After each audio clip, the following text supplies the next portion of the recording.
My name is Kearani Miller. I'm here speaking with Ms. Lottie Smith-Erving.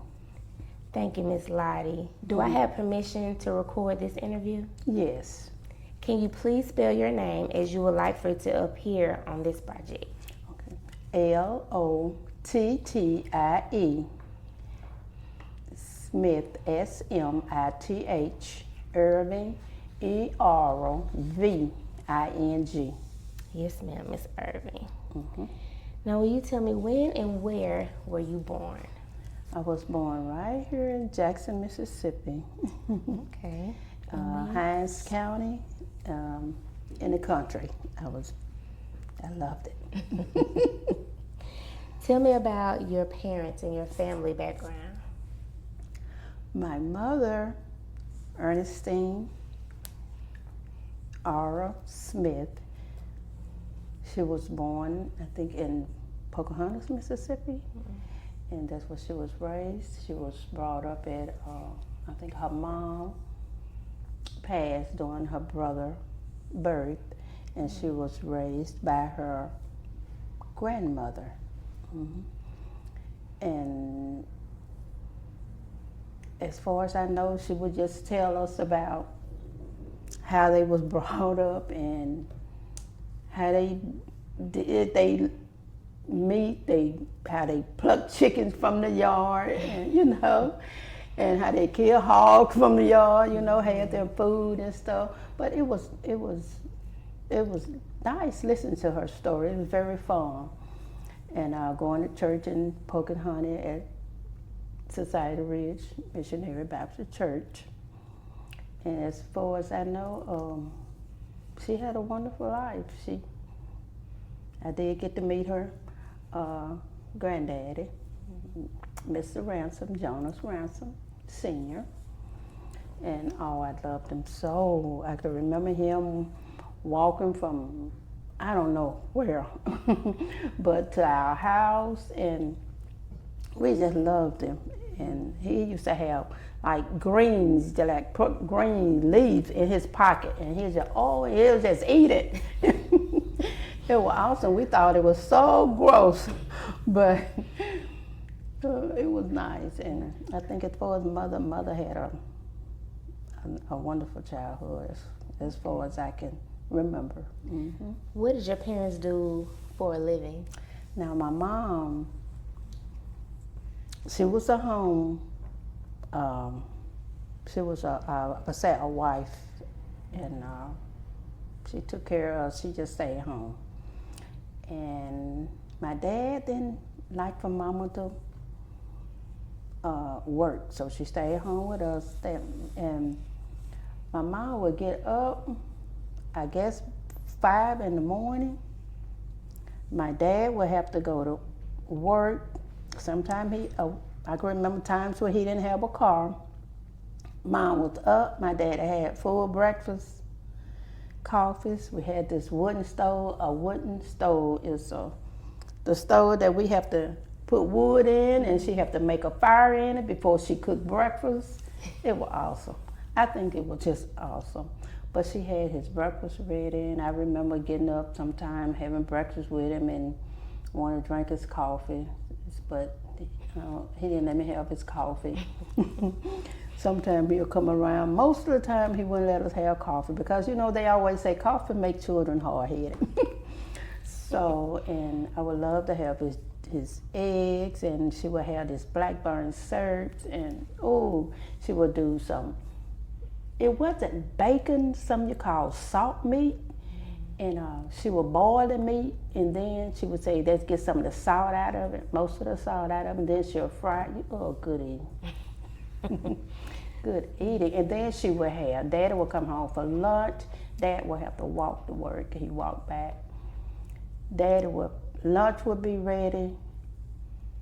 He'll come home, he'll eat, he'll go back to work, he'll come back home. When he get off in the evening time, his supper would be ready. Mom cooked 3 full-course meals a day. I don't know what she got all that energy from, but she did it. And it was like 11 of us mother, she was a mother of 13, but a set of twins she lost. I think the twins would have been older than me. What were some of your favorite meals that your mom prepared? Oh, the banana pudding from scratch. If we didn't have the banana pudding like today, I've tried to fix that banana pudding. I can't touch it. She would boil her carnation milk some kind of way. I think she put water with it and sugar, vanilla flavor. And she'll cut those pretty bananas up in layers, and then on top of the layers, she'll put a layer of vanilla wafer cookies, another layer of bananas, and another layer of the best. Awesome. And then greens. Did not eat greens till I was about 20-something. Didn't know what I was missing. I would never eat them because I said they look too much like grass. But once I taste them, off the shame. Tell me about yourself and what makes you unique.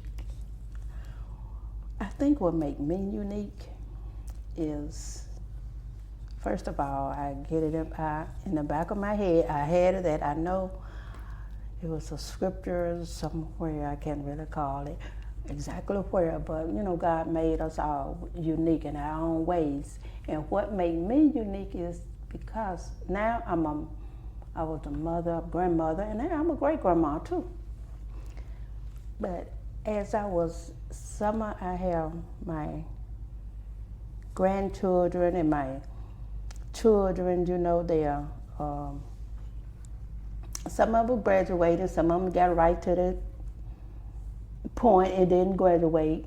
But I have 3 daughters. But once I retired from work, I wanted to go to college and stuff, but I guess my parents or something, we didn't afford it. We lived in the country, and there was no street buses coming by during that time. And when my dad passed, it was his car. He left his car, but the car finally quit. Then I was going to go to nursing school. After watching my dad suffer and pass, I said, I can do this because I saw my dad, went on. And I went to Hinds. Was it Hinds? Yes, I signed up for nursing class, and I met this man. He was like a Chinese man. He was so nice, and he told me, he said, don't stop there. He said, go high. And the highest is it an RN or whatever the highest? But he said, don't stop there, because if you go up high, then by the time all the cuts and the blood and stuff, if a person come in with his foot cut off or his arm back cut off, by the time it get to you, you wouldn't have to see all of that. I was on the waiting list for about 6 months, and by then the car quit. I had no way. Okay, that was gone. So I got pregnant in 10th grade. I was pregnant, so I dropped out of school. I had my baby, and I really didn't have a babysitter. I did go back to school, but I had to stop again because I didn't have a babysitter. So, okay. And after that, in about the 80s, the early 80s, the mid 80s, I went back, I got my GED. And after that, I went on back. I was working at a factory during that time. And so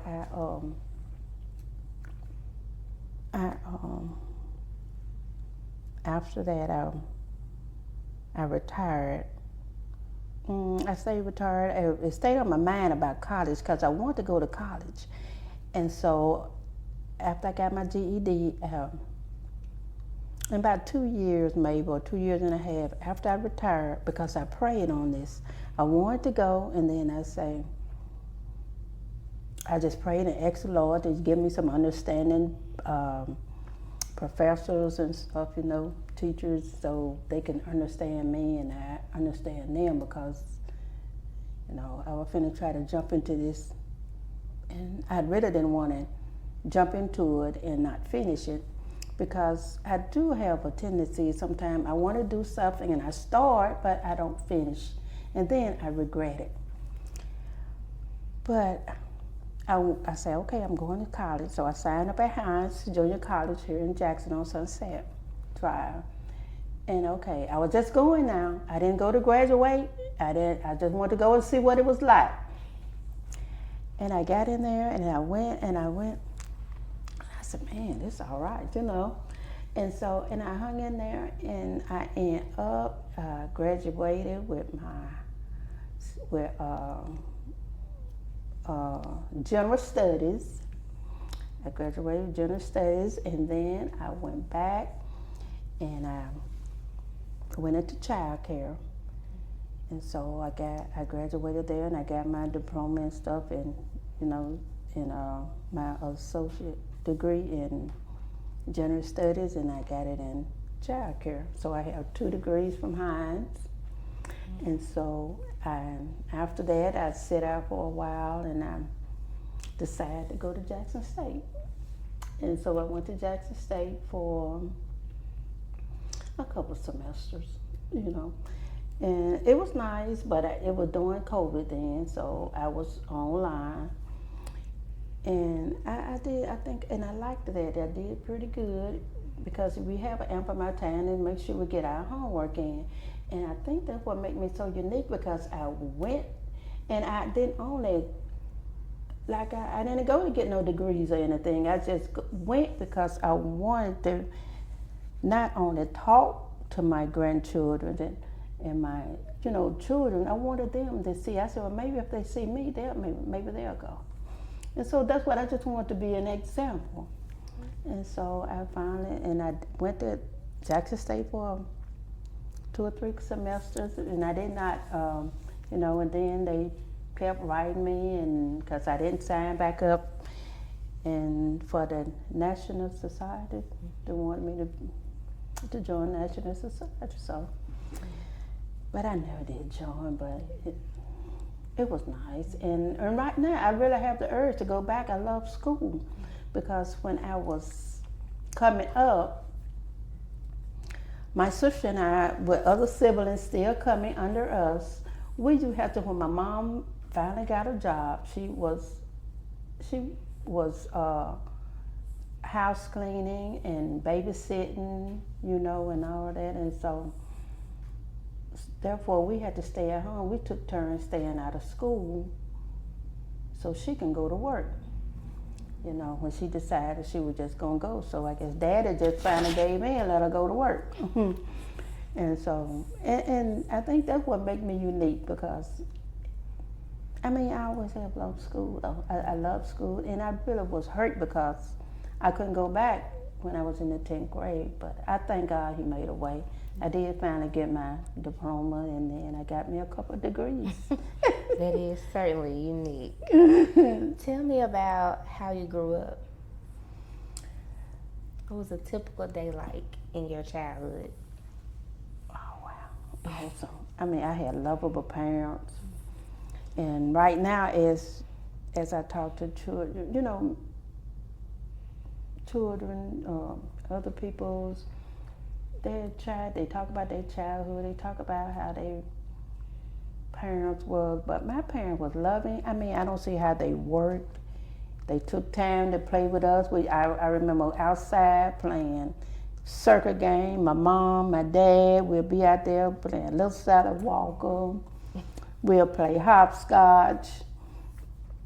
And we would go out there and we would try to play basketball and stuff. And it was nice. And we would just do stuff like all type of little games.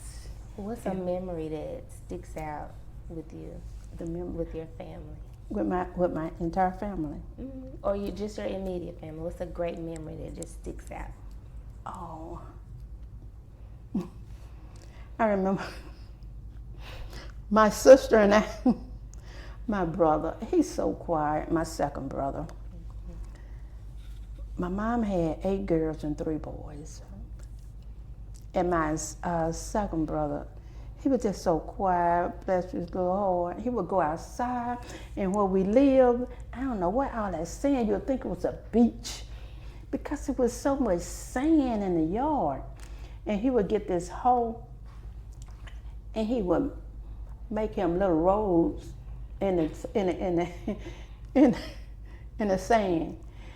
And he'll have all his little cars. He had so many little cars and the little tractors and trucks. He'll just line them up. And you know what? And I don't know why my sister, we just go out there and mess with them. We just go out there and mess it up. But that was one. And the other one would be when my dad used to get out of work.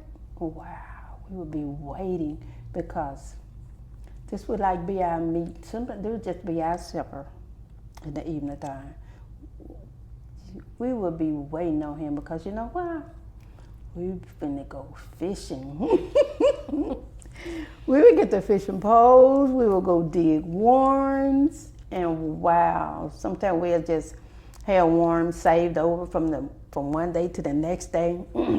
Daddy would have us. We just set them in the corner under the house because our house was like made, like it was like up off the ground, and you could go under the house. Oh wow, you can just go under there and sit under there. We can go under there and play house. And so that was very memorable. I just loved that. We just go and catch fish, but then when we catch them, we just have to scream, and Daddy have to get them off. He'll get the fish off the hook. But that was great. And then I remember too, all of these just stand out. It's okay. All of these just stand out sometimes when my dad was go to work, and then you know, I didn't realize we were what you call sharecroppers. I didn't know that until I started going to Hinds. Hinds. And so we had to write I had to write a story because I was reading this book in reading class. It was a book about this man. He had promised his mom on his deathbed that he would learn how to read because his mom wanted him to read. And you know how old he was? 70. He was 70 years old and he learned how to read. And it was just, you know, it was just, I don't know what made me think about that, because we used to go then and help my dad to on his sharecropper. That's why I said sharecropper, because this man he was working for, he had like a blackberry, what you call it, a blackberry patch or something, and we have to go and we have to pick the man berries for him, and then we'll have to pick so many, and my dad would like let us go with him sometimes and help pick those berries. Mm-hmm. How did that make you feel when you realized that your father was sharecropping? Oh, man, when I first found out, I was like, wow. I never thought about that because it didn't make me, I think I was excited because, you know, you hear about it, you read about it. But to think that I was actually, and my dad was you know, we were sharecroppers and stuff. But the man was nice, and his children were nice. Now, my older brother was a problem. It wasn't really a problem because the children, you know, if parents stay out there, children get along. So we got along real good. But on the one problem my older brother had, my dad told us we already knew we have to respect the older people. The man, his wife, yes sir, and no ma'am. But the children that was younger than we were and was our age, why we had to say yes sir and yes ma'am and no ma'am to them. But you know. How did he explain it to you all? He didn't. I don't remember him explaining it. Or either I just didn't ever think about it. But he may have said something like it's just respect, you know, just respect. And then my brother, well, where my respect, you know? But I never did hear him say, because he didn't use words as, he didn't say slaves. He didn't say these peoples are taken care of or something like that. He didn't say that. But my dad would just always keep it like low. I mean, it's just respect. You say that to their parents, so you say that to them. And but I think this is just what I think now. We never did hear racial words, you know. And I am so grateful for that. You know, we didn't hear racial words. And he didn't say because he white and you black, you know, something like that. And he may have like hinted around to it, you know, he hinted around to it. But my brother, as for us, we would say it and think nothing of it, but my older brother never did.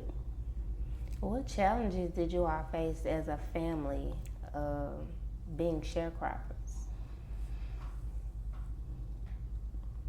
The only challenges that I think we faced were it looked like we moved I don't know how many times. We just moved from one place to another. But it was always on the same street, like down the street, round the corner. And then a challenge, I believe, would be like where we live. It was like I remember one house, we were just living like in the middle of a cotton field. The reason why I say that, because cotton fields all around, in the front, in the back, on each side, cotton field. And then like you might not know about this, but the airplane used to come and he'll get so low and then he'll let out all that dust, white stuff, fertilizers, I guess. I mean, like right out. I don't know, so you see what I'm saying? And I think that probably was a challenge, was something that at the time we really didn't think anything of it. But I just thank God we're still here. And I mean, none of us really come up with cancer or skin cancer or anything. But my dad did die from skin cancer, because when he used to come home, my dad's face used to be covered with white stuff, you know. I mean, he took a bath and stuff, but maybe he didn't wash good enough, and you don't know if it was from morning to when he came home in the evening, once he went back after lunch, how long that sit on him, you know. But, and I watched him, that would want me to be, I watched my dad fade away. When my dad had left here, my dad was just like Freddy Krueger. You know, that was hard. It was, and I could see him take his last breath. Now those was the only challenge, but as far as Christmas come, holidays, I mean, we didn't have anything to worry about, because the man, he would have a big, well, to us the box seemed like it was big because we were small. It was a big box every year full of toys with our name. Each one of us had our names on our toys. He had our names on our toys. And we would also get a big box of oranges and a big box of apples. You know, back then the oranges would have your house would be smelling all the way through. Fruits. Can you paint a picture of Christmas morning back then? Oh yes. Which it seemed like a million years to come, but right now it only take a couple weeks before we get here. But Christmas morning, I remember, well, at night, we all have to go to bed early now. You better go to bed early because Santa comes tonight, you know. And so in the morning time, so we'll go to bed. And so when I get up and then we'll just run, it'd be so excited. I mean, you talking about, if these children right now don't be excited. We just be so excited, we run and we open our presents. And I remember one time my sister got a doll. It had some pretty hair on it, and I got a hold of this doll. I was so mad. The doll, it was a bald head doll. It was like a regular a doll made out of rubber. It didn't have no hair on it, but other than that, it was just so exciting. And Daddy would go and get a tree. That tree would like be so pretty. He would like actually cut the trees out the woods. We would have a live tree. We ain't had no bald tree like this. And we would decorate the trees. He would get decoration. But then I'm trying to see, because now I think about, how did my dad do all of that? He had life, when he passed away, life insurance. We had groceries, we had lights, we had gas. And the gas was like, you have a tank out there. They had to come and put gas in the tank. It's not like, no car. But Christmas morning, trying to stick to what you asked me, Christmas morning would be so excited. Mom and them, they would just sit around and you should see the smiles on them. They would be so happy because we happy. What would your mom cook for Christmas? She would do dressing. She would have that dressing made out of hen. Got chicken, got off the yard. We raised our own chicken. We would have that, and she would make a cake, and homemade cake. She would have a cake. What else we have? Ain't know nothing about the cranberry sauce.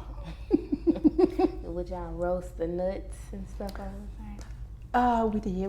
We did have nuts. But we didn't do no roasting. But we'll have the pecans, and we can pop the pecans. We'll have they call them nigger toes, but they were Brazil nuts. It was a long time before I found out what they was, and it was nice. We have the fruit, and then we have the peppermint candy. We're glad to see the candy. And like then, Christmas morning, we love Christmas because that's about the only time we used to have fruits. Christmas. And then like chicken, now we have chicken every day now. Girl, chicken was our Sunday meal. Sometime on our meal, Sunday meal wouldn't be nothing but fried chicken and banana pudding. And we thought that was heaven. So that was Christmas. And then sometimes we'll have shoes and stuff like that, and socks, underclothes. It was nice. Sounds like good times. I loved it. So you said that you have 3 daughters? I have 3 daughters. Tell me about your experience becoming a mother. Well, it was, at first I was scared. I was scared. And I didn't tell Mom and them I was pregnant, but I think they already knew. I didn't have to tell them. But as my baby was born,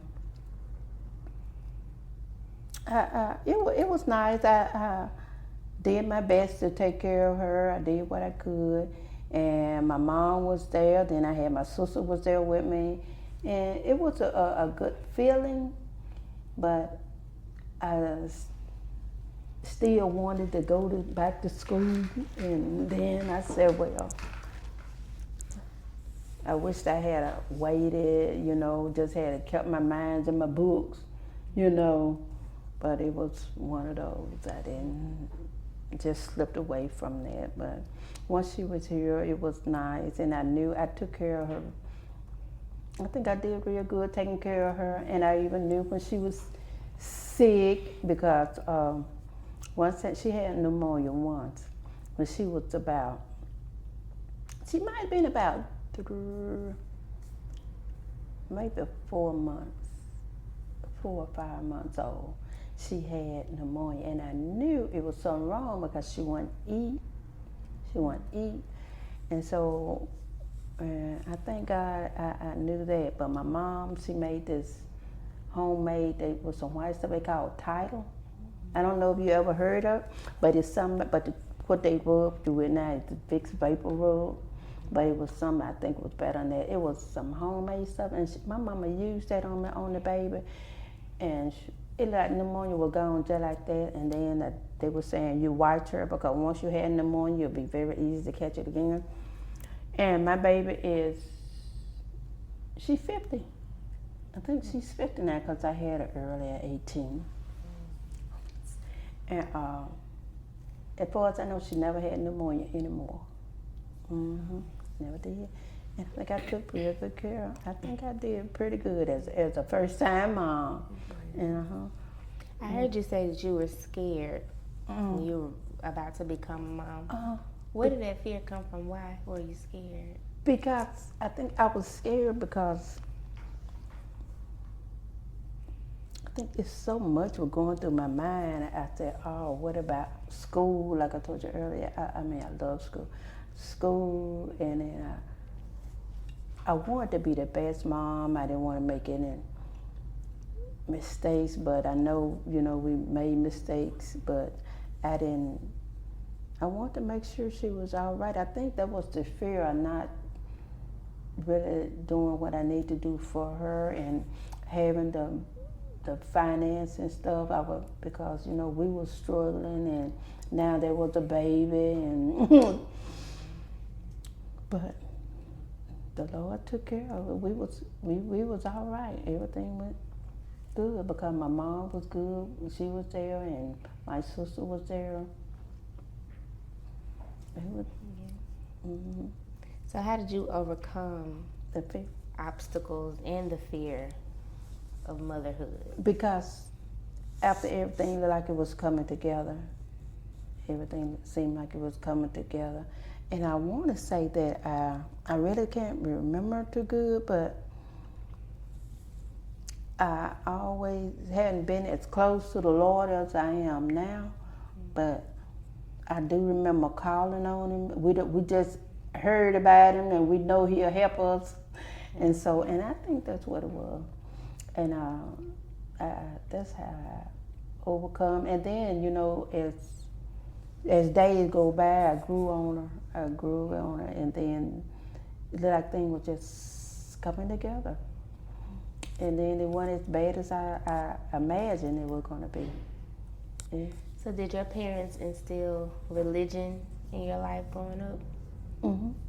My mom went to, like I said, the church we went to this morning was her home church.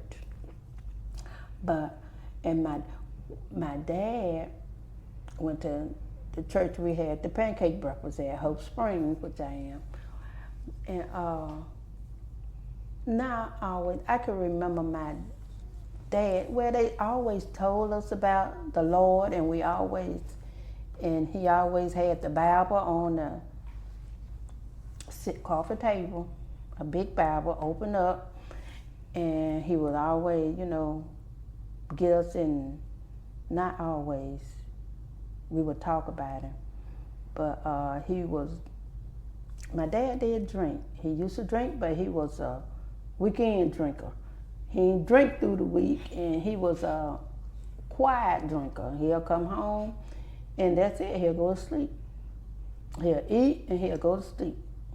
And I don't ever remember my mom and them fighting or arguing. I don't remember that. And but as time grew, my dad got drunk one time, and he went to sleep in front of the fireplace, and he rolled in the fire, and he actually got on fire, but he rolled out, and he didn't have a burn on him. He did not smell like smoke. And my dad said, that's it for me. From that day to the day he passed, he didn't take another drink. It happened just like that. And we was in, then he having us in Sunday school. I did remember she used to sitting on the porch as a small girl and watching the people go by on Sunday morning with their pretty hats on. And you could see them passing by. And I said, oh, look at them. They going to church. And so the Lord finally fixed it, and we were going to church. And so after that moment there, we always knew something, we heard something about him, but as far as being religious coming up. No. But we eventually got there. And once we got there, Dad was there. We didn't miss it. We knew on Saturday night evening, my mom would press our hair. She'll press our hair, iron our clothes. Only thing we had to do was make sure we had our bath, and the only thing we had to do was get up and get ready, and she'll have breakfast ready. Sunday morning after church, after Sunday school, and I did not like it. But it wasn't for me to say. It wasn't like the children now, do you want to go to church? Do you want to go to Sunday school? No, we had to go. And I am so grateful now. I am. And right now my granddaughter be right with me. She said, I got to get my mom to go. And my children will grow up. They grew up in church. But once they get grown, I guess, they go their way. But so what would a typical day look like raising your children, your 3 girls? What would a typical day look like?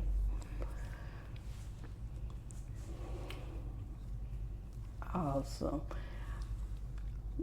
Them children, I can see them, especially after I've been coming home from work, getting them ready for school, make sure they're on the bus, and getting home and getting food together, make sure they got clothes ready for the next day. It was sometimes, it was hard. And then it was okay. It's gradually got okay, because the more you do it, then you can find simple ways to do this and do that, something to fit your schedule.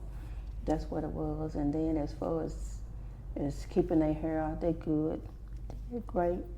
They all had long hair. Then they got up and started cutting it now. And then, I think it was okay. I mean, it wasn't like I would, want it to be, because I didn't have the time. I didn't put in the time to spend as much time with them as I would like. And because I had to get ready, I had to go to work and make sure we do this, because, hell, this and that, and make sure I can go and make sure they go to school looking decent. And I tell you, and then once they got older and stuff, it was hard to try to dress them, because I remember I just went shopping once and just got stuff, and my youngest daughter, the clothes I picked out for her, she did not wear them. She really, I thought they were so cute, because they were really Jacqueline Smith, Charlie's Angels, her little outfits, but it wasn't theirs. It wasn't hers. So I ended up wearing them, and the way she dressed, I used to tell her all the time, I used to think she was just gonna be a little tomboy, because that's the way she used to dress. But she it's just that she had her own idea of what she wanted to wear, I guess. So, and then getting up and making sure they had something. I used to make sure they had something to eat, even though they would eat lunch. But I wanted to make sure they ate, and it's just, Was it hard? It was, if you made it hard, it was hard. But I could say it was hard. It was hard a little bit. It was hard. Mm-hmm. In what ways?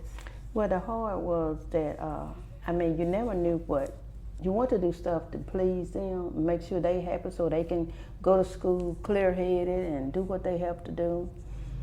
And it was hard because sometimes, I have to, older daughters, they were about, all right, I hate leaving them at home. The harder part was leaving them home and going to work and then coming back and make sure they have their homework and all of that. And I help my children with their homework from first grade, second grade.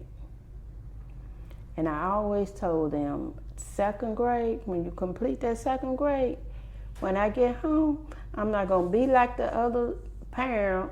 I got to get out work and I got to go get homework. I got to make sure my children get their homework. I said I did that when they was in the first grade, second grade, third grade, they was on their home. When I got home, the homework better be ready. The only thing I need to do is check it and make sure it's ready. It's done.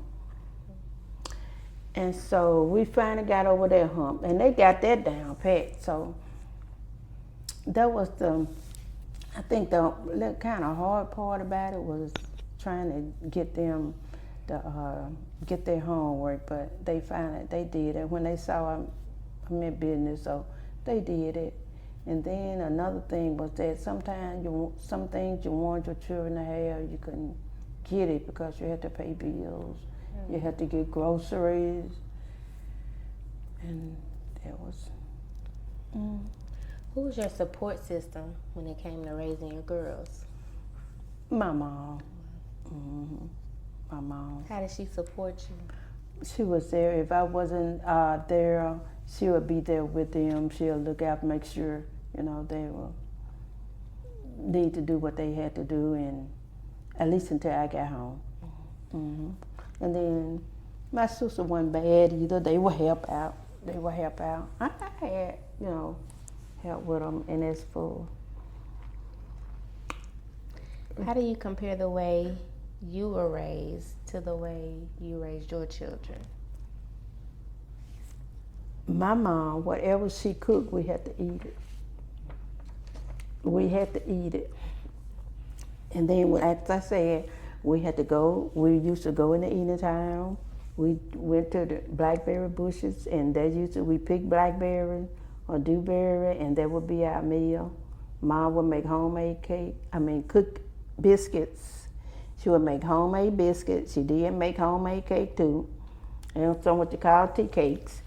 But now, like I said, whatever Mama cooked, we had to cook it or we have to eat or nothing. But now these children will tell you that these kids what they don't want. But I brought my children up basically the same way that my mom and dad brought me up. But on the one thing, I didn't get to go to McDonald's. We didn't do that. Now, sometime after church, it was this store that made burgers. After church, it's on Sunday, sometimes we'll have that. We'll get that, only after church. Now, when we was bringing my children up, okay, they did go to McDonald's sometimes, because sometimes, I probably wouldn't have to cook nothing. And if I had a little change, then we would go and get something from McDonald's. But most of the time we would eat. I have to get off work, come home and cook. And it wasn't no problem with them. It wasn't too much of a difference. But with their children, you ain't asked me that. But I enjoyed it, trying to make them happy and to do things that'll help them out. And my children didn't like really in the kitchen with me. I stayed in the kitchen with my mom. I said, I'm the only one out of 8 girls, I'm the only one that make homemade biscuits. Yeah, but my children, my daughter, like my oldest daughter, she probably just really after she got married, I think, started trying to cook and stuff. My second daughter will cook now. She do good now, cooking, but my baby daughter, they like to cook this little stuff like, what you call that? tacos and stuff. They love to do that stuff, tacos, and they don't cook like we cook. Mm-hmm. What neighborhood do you live in? North Jackson. I live off of Bell Street. I live on Bell Street off of Fortification, right over the Fortification Bridge. Can you paint a picture of your neighborhood? Oh yes, I can. I would like to live better. It's too many young guys hang around, but they're very respectable, and they're respectable. But sometime at night, you can't. Just as you get ready to go to sleep, like that's when it starts. Loud talking and gunshots.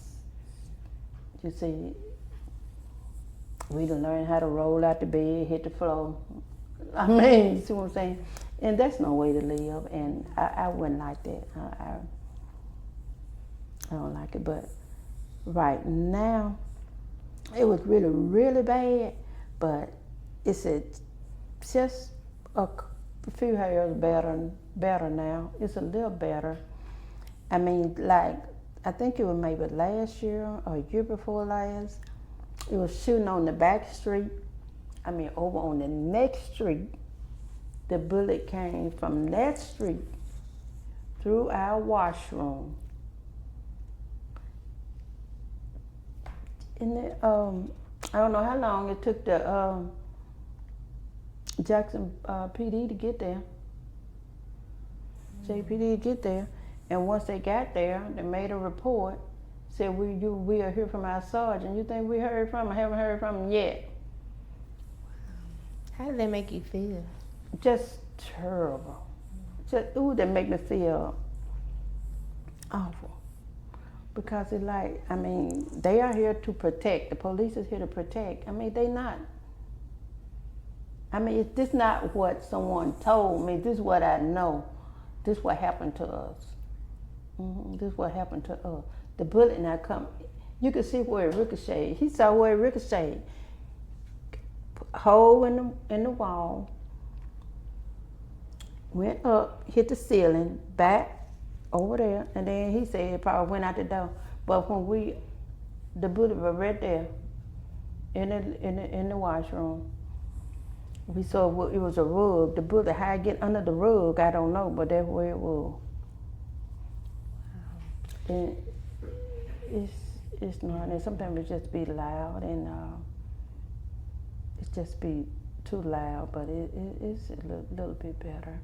And the young people's out there, the young men and stuff. I tell them all the time, you already got one. You got one strike. That's your skin color. Look. You can't be out here in a huddle like this.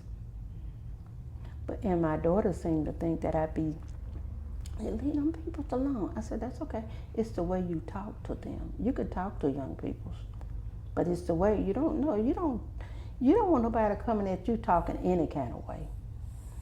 I mean, show some respect. If you show them respect, they'll show you respect.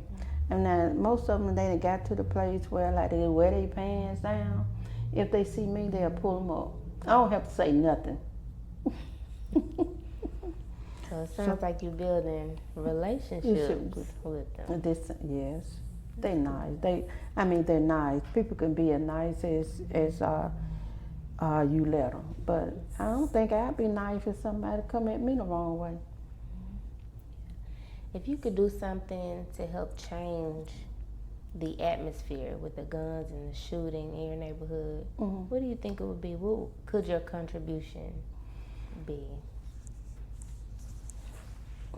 See if I can get these children. First of all, you got to communicate with them. Just talk to them and let them know. And just, I have to think about if you be blessed to get this age, I mean, you wouldn't want all this going on around you.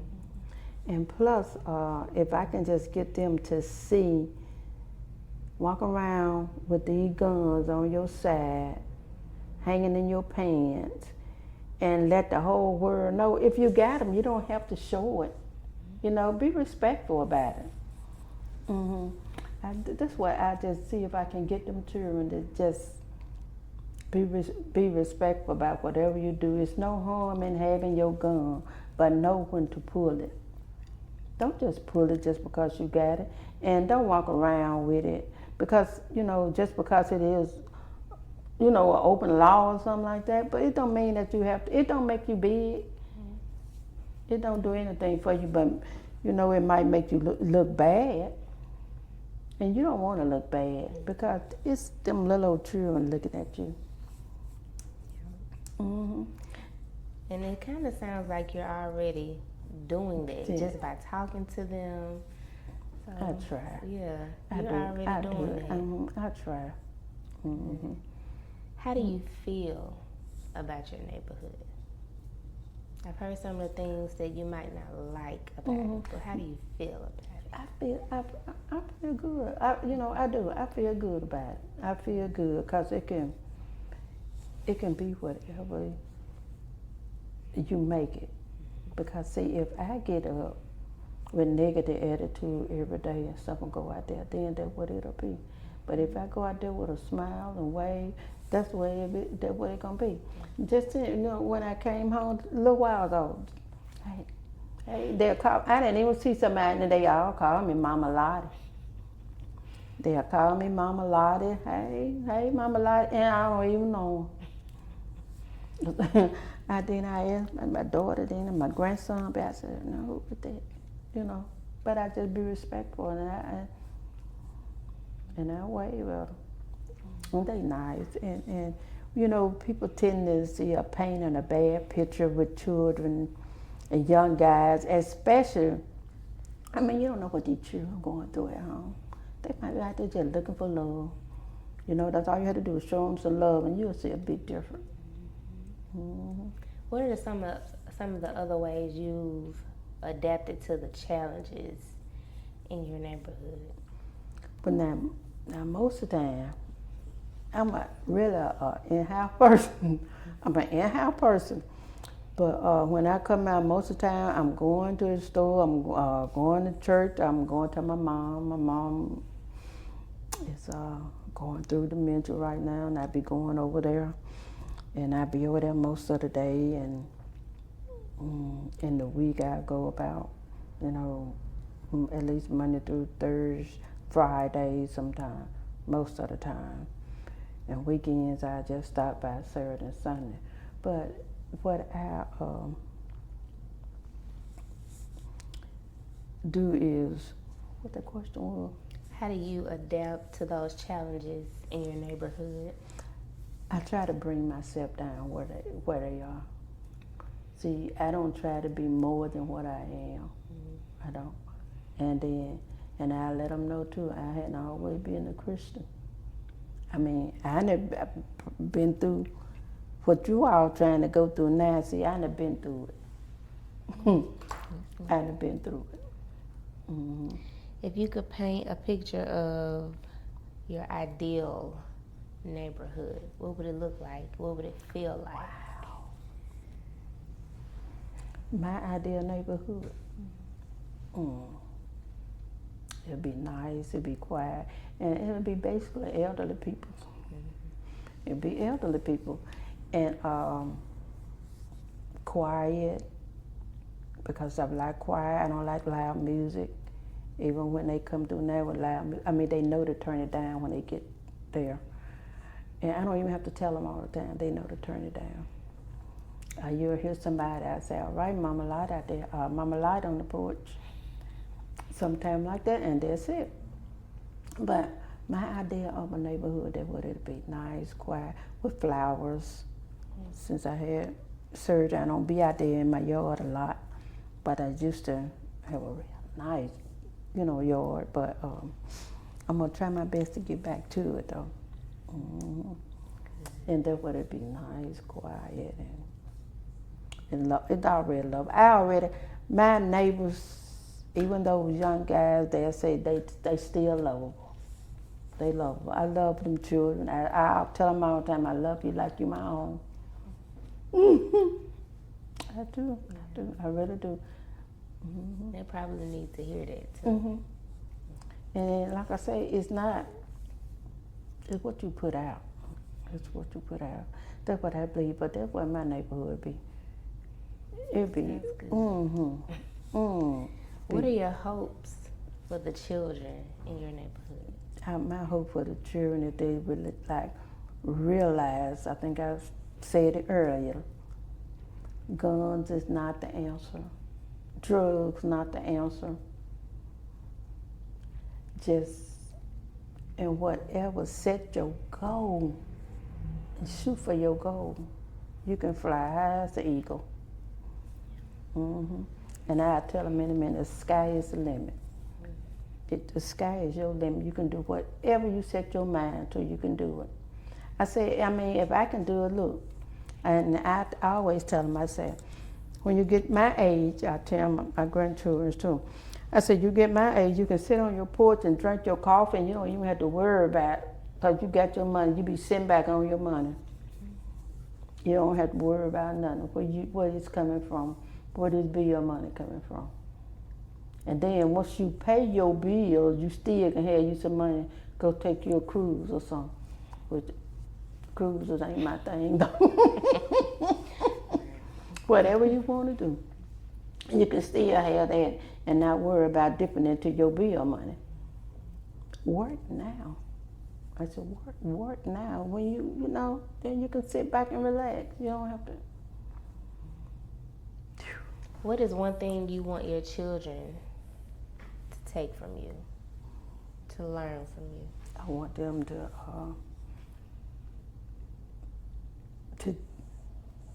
just set their goal and go for it. And I want them to don't wait till they get my age to be successful in life, to get your degrees. Do it now. Do it now, So, and then it'll be out the way. You'll have that, you probably gonna get to it though. You'll have that beautiful home you always wanted, that pleasant home in that neighborhood you wanted. All you have to do is just sit back and enjoy. Miss Lottie, is there anything that I didn't ask that you would like to add?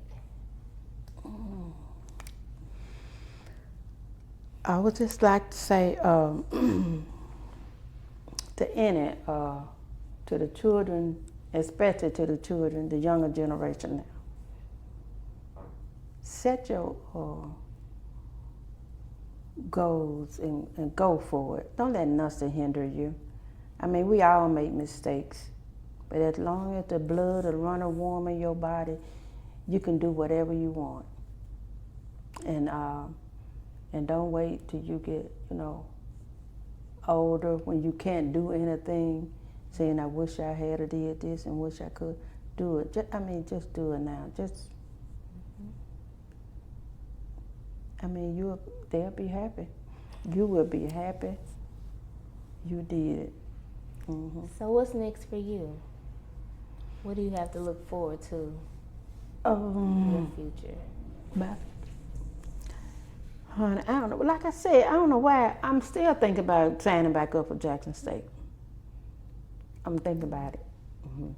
But I don't know. But I want to write a book. I have started. I started on it. And so I want to be an author. Sounds good.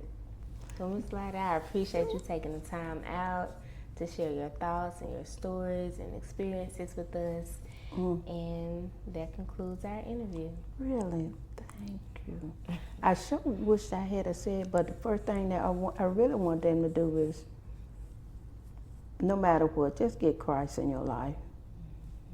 And stay there. Things gonna be hard now. It's gonna be hard, but just keep it. Just keep Christ in your life, and I promise you they won't go wrong. You won't go wrong. Thank you so much, Ms. Lottie.